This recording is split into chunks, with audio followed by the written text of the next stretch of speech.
Hola, bienvenidos a un nuevo vídeo. En esta ocasión voy a revisar este dispositivo Oukitel, el modelo U22, un teléfono que he comprado a través de la tienda Gearbest y que, como vemos, viene con una funda transparente. Este teléfono tiene unas especificaciones que no son propias de un teléfono de menos de 60 euros, como vamos a ver en el vídeo. Es el modelo blanco y también está disponible en color negro y dorado. Dentro de la caja tenemos el cargador, el cable de datos y un manual de instrucciones en inglés.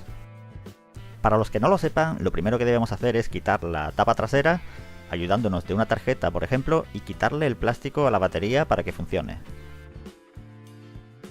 Este Oukitel 22 es Dual SIM y a la izquierda tenemos la entrada para una tarjeta micro SIM, en medio podemos introducir una nano SIM, y a la derecha una tarjeta de memoria microSD de 32 GB como máximo. Las medidas externas son de 15,4 centímetros de largo por 7,6 centímetros de ancho y tiene un grosor de 0,96 centímetros, es decir, casi un centímetro de grosor. Es bastante pesado y pesa 190 gramos, y la verdad que es un teléfono que al cogerlo por primera vez sorprende por el peso que tiene. Es enteramente de plástico y alrededor tiene un marco de apariencia metálica. En el lado derecho tenemos los botones de volumen y encendido. El conector de carga es micro USB y en la parte de arriba tenemos el conector de audio mini jack. Y la versión de Android es 7.0 Nougat.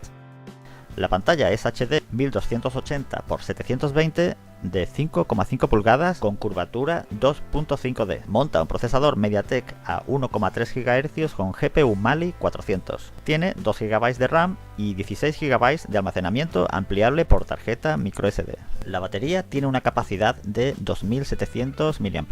También tiene un lector de huellas trasero que desbloquea rápidamente siempre que tengamos bien situado, bien centrado el dedo en el lector. El teléfono viene con las aplicaciones de Google como la tienda Google Play o YouTube. El desempeño en juegos es correcto, no es un teléfono para jugar juegos pesados, pero yo he descargado varios juegos y los mueve correctamente, con algunos tirones a veces, pero se puede jugar perfectamente. La pantalla se ve bien en ambiente de bastante luminosidad, no es Full HD, que es un punto negativo, pero representa los colores correctamente. El resultado en el test Antutu es de 24.000 puntos. El audio suena fuerte, eso sí, solo tiene un altavoz, no dos, como se podría pensar al ver la parte de abajo.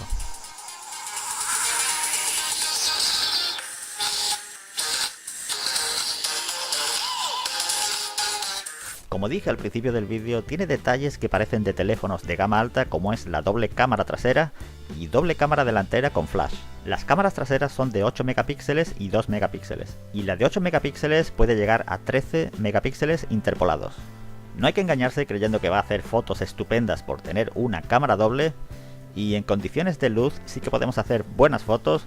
Y cuando digo buenas fotos, me refiero siempre teniendo en cuenta el precio del teléfono, que actualmente ronda los 60 euros, y en condiciones de poca luz el flash funciona correctamente. Las cámaras en la parte frontal son de 5 y 2 megapíxeles y la de 5 megapíxeles puede llegar hasta los 8 megapíxeles interpolados. Dispone de un flash y por el día podemos hacer fotos y vídeos decentes, pero por la noche, aunque pongamos el flash, prácticamente no alumbra ni objetos cercanos, siendo la calidad de las fotos pésima.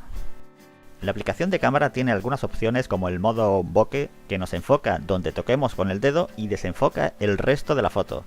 Tenemos también el modo mono, que es en blanco y negro, el modo beauty, que es para mejorar el aspecto físico, y el modo panorámico. Dentro de las opciones me ha sorprendido encontrar el modo Ace, que sirve para estabilizar la imagen mientras grabamos un vídeo, y bueno, la verdad que algo sí que estabiliza la imagen.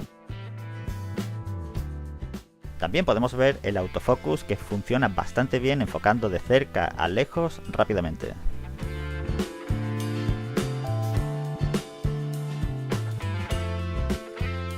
La versión de Android es stock sin capa de personalización, así que va bastante fluida y tiene algunas funciones añadidas para desbloquear el dispositivo.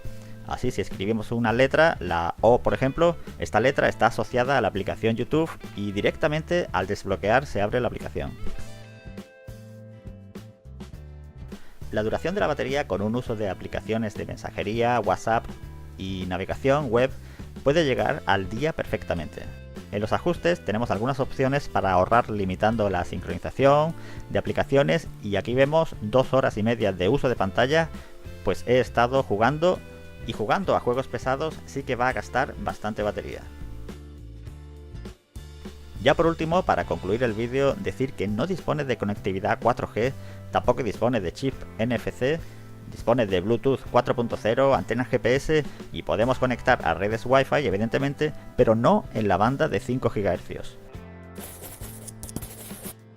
Mi conclusión sobre este teléfono hay que basarla en el precio, pues estamos ante un teléfono de gama baja con algunas carencias como la pantalla en HD que no es Full HD o el grosor que llega casi a 1 centímetro.